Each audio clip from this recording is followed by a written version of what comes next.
All right, let's say somebody converts conservative and they're observant for years. They walk into your shul. Do you give that person an aliyah? It depends. It depends. First of all, we're not supposed to be asking people if they converted or not. The law is that if someone says they're Jewish, you're not supposed to question them. This is what the Rambam says in the Surabia. However, if they come to get married, then they have to bring proof of witnesses that could testify to him converting. Um, if the guy tells me I converted and these three women converted me from the conservative movement, then no, I can't because a woman can't serve as a witness. This is just the law, okay? If he tells me Why did you say three women though?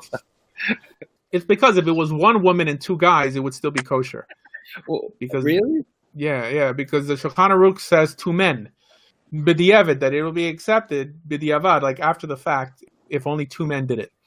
Although the ideal, as brought down by the Rambam, is three. Really, the Talmud doesn't even give a number. So, I mean, what if those two guys are related? It'll be a problem because that would nullify the conversion too, because people in the Beit Din can't be related. So the person doing the conversion has to have some knowledge of Jewish law. But I wouldn't ask. I would just say, "Are you Jewish?" If they say, "Yeah," I would count them in the minyan. Okay, that's what the Rambam says to do.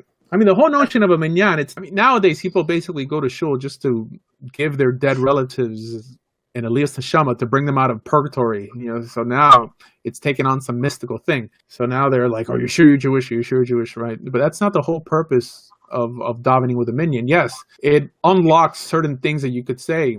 What is known as devar shebekdusha, certain words of holiness when you have a minyan. But there's no obligation to pray with a minyan. It's definitely a nice thing, but it's okay. If someone tells you you're Jewish, why should you question it? I mean, do you think God's going to hold it against you?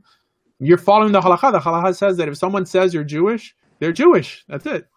Now, if they want to get married, then you ask them.